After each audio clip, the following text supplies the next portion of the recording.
السلام عليكم ورحمة الله وبركاته. يوم من أسوأ أيام الكرة المصرية بصراحة، ويأبى النادي الأهلي كمان إن هو يغرد بعيدا عن السرب. لا، أنا معاكم المرة دي. أنا عادة ما ببقاش كده، بس أنا المرة دي معاكم، مفيش مشاكل. النادي الأهلي بيتعادل مع صن داونز على أرضه ووسط جماهيره 2-2. تمام. اليوم أصلا من أوله غريب. اليوم بدأ بهزيمة نادي الزمالك 2-0 في استاد رادس.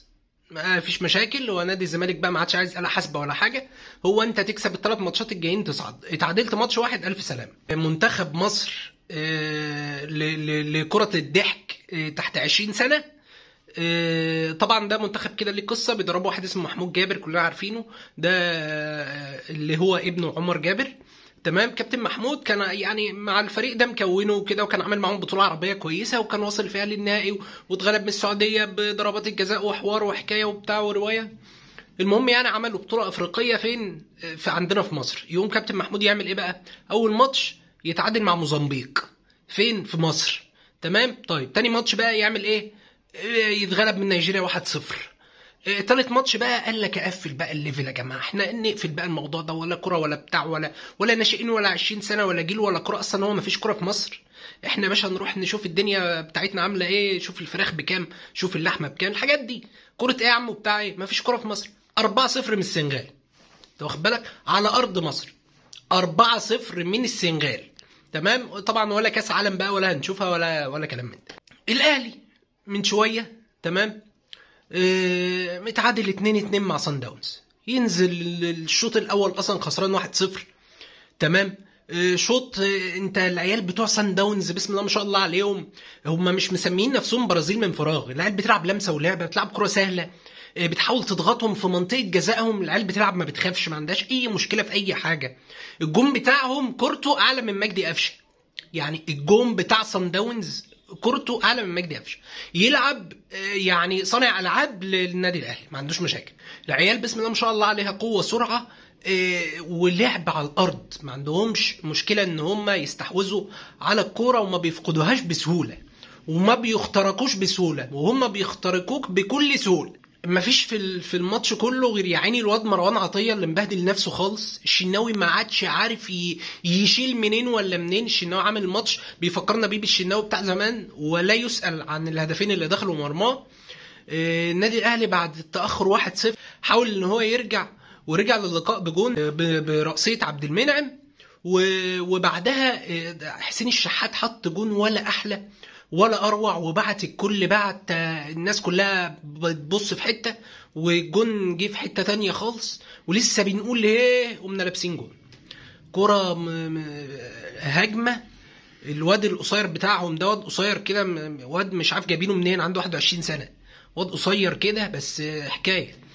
ودى الكره في العارضه، الشناوي ما لحقهاش، عبد المنعم وقع على وشه، هوبا خلاص ما عادش الواد لقى نفسه هو الشناوي محطتها جون.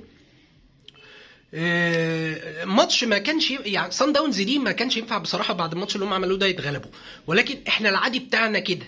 العادي بتاعنا ان الفرق تلعب قدامنا واحنا نكسب عادي، ما عندناش مشاكل.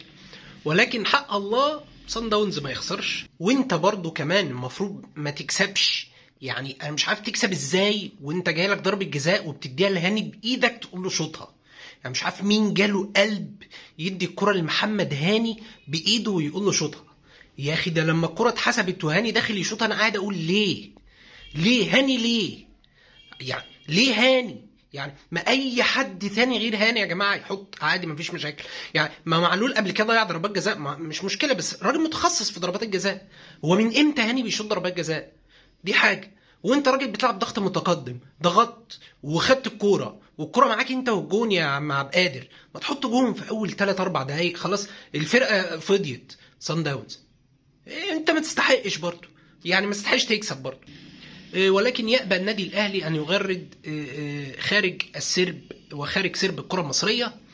ويوم من أسوأ ايام الكره المصريه، ويوم يوريك حال الكره المصريه بتاعتنا واصله لفين. احنا انديتنا المصريه الحمد لله وبلا فخر بلا اي فوز في الدوريات الافريقيه حتى الان، ولا كونفدراليه ولا دوري ابطال افريقيا ولا اي حاجه يا باشا.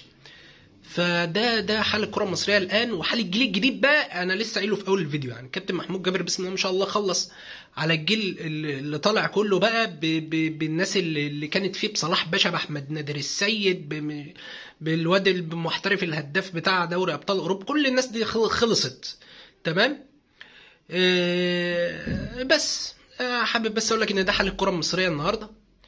فما تتعبش نفسك وما تتعبش قلبك، وروح كمل ماتش ليفربول، او كنا نقفل كل ده ونتفرج على ريال مدريد واتليتيكو مدريد ولا اي حاجه وريحنا دماغنا يعني.